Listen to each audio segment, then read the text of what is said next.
혼자 귀가하는 여성을 노린 범죄가 또 발생했습니다. 3년 전 신림동 성폭행 미수 사건처럼 정체 모를 남성이 여성을 따라 집에 들어가다 도주했습니다.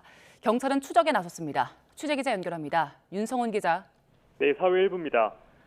당시 어떤 상황이었습니까? 네, 우선 취재진이 확보한 CCTV 영상 보면서 말씀드리겠습니다.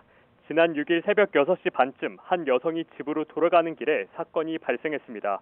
검은색 티셔츠를 입은 남성이 바로 앞 여성에게 팔을 뻗으면 닿을 만한 거리까지 바짝 따라붙어 쫓습니다. 두려움을 느낀 여성은 가던 길을 멈춰서서 뒤를 돌아봅니다. 그러자 남성은 여성을 쫓는 게 아니라는 듯 근처 건물로 들어갑니다. 조금 시간이 흐른 뒤 남성은 건물에서 나와 두리번거리며 여성을 찾습니다. 집으로 들어가려는 여성을 발견하고선 전속력으로 달려 따라붙습니다.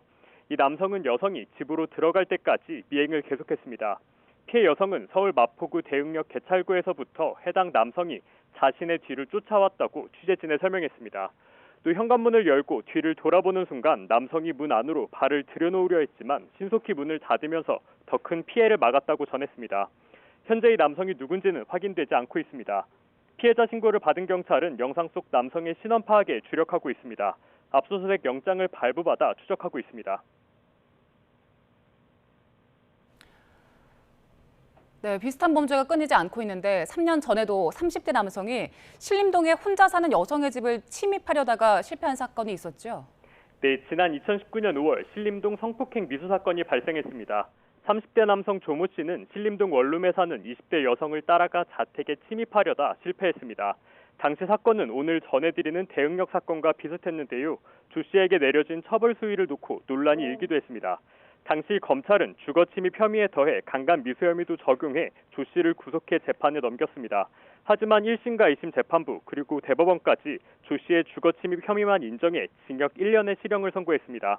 강간 미수 혐의는 무죄로 판단했습니다. 조 씨가 성폭행을 저지르기 위해 주거 침입을 시도한 것 아닌가 강한 의심이 들기는 하지만 범죄 의도만으로 처벌하는 규정은 없다는 이유였습니다. 범행을 시도하더라도 구체적인 피해가 발생하기 전엔 마땅히 처벌할 수 없다는 설명이었습니다. 당시 여론은 들끓었습니다. 명백한 범죄 시도였고 그 시도만으로 엄벌을 해야 재범을 막을 수 있다는 비판의 목소리가 높았습니다. 이번에 또 비슷한 사건이 벌어지면서 범인 검거와 처벌 수위에도 관심이 쏠릴 것으로 보이는데요. 아울러 혼자 사는 여성을 범죄로부터 막는 치안 대책도 절실해 보입니다. 지금까지 사회1부에서 전해드렸습니다.